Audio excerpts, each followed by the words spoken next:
It's an experience that very few people in Los Angeles ever have, to actually walk on a sidewalk for more than about 20 feet. And because it's usually from the steps to the valet in LA.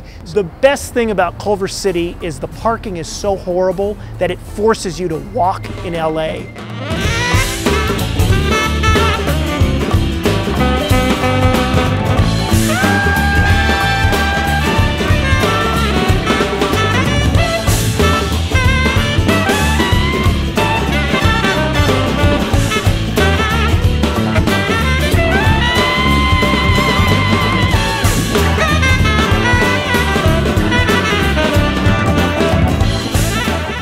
I mean, the thing about LA is that LA has the artists, you know, and there's a long history of that. Which I think LA has been that sort of international scene for a lot longer than people have given it credit for. Because LA is a much freer, open art world, you can go from being unknown to being a star. It's much like the Hollywood mythos. Everyone used to think it's like you have to go to New York to become an artist, and more people are finding that you can stay here in LA. The difference between the LA art world and the other big art capitals, New York, London, even Beijing, you can pretty much not even max out a credit card here and open a gallery. In Los Angeles, it's movies that's the central cultural fact.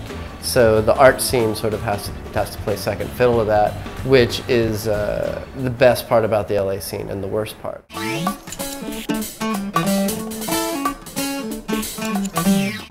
And I know the reason everybody came here was cheap rent. All right, so this whole stretch of La Cienega Boulevard until the galleries moved in was, they called it Wheel Alley, because it's where you come to get your mufflers and your hubcaps and your tires changed. La Cienega has a very long history of art. Artform magazine started on La Cienega. Ferris Gallery, first show for Andy Warhol on La Cienega.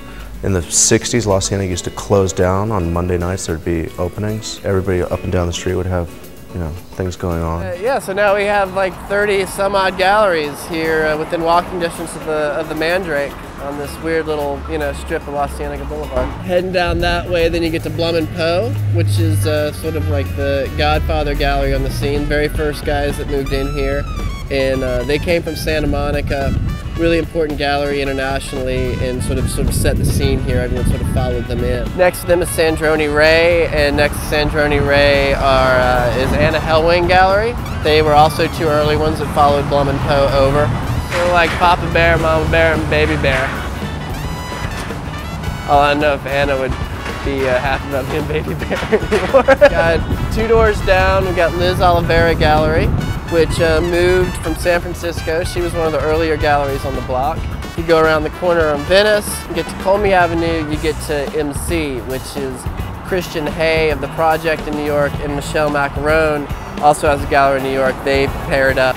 Heading this way, other direction, first gallery you land on is LAX Art, which is founded by Lori Furstenberg a couple months ago. She was the director of Artist Space in New York before she moved out here to LA. Now she's opened up her own nonprofit space. It's real important that they're on the block, I think. And a couple doors down from her, you have Angstrom Gallery, which is David Quadrini, who moved up from Dallas. So those are sort of like the massive players on the block.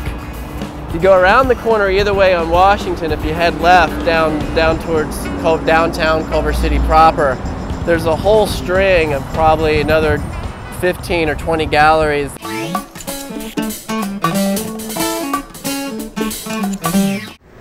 It's a bar in Culver City that opened in September of 2006, where a lot of art galleries are opening, or have opened in the last 3 years, on La Cienega between Venice Boulevard and Washington Boulevard.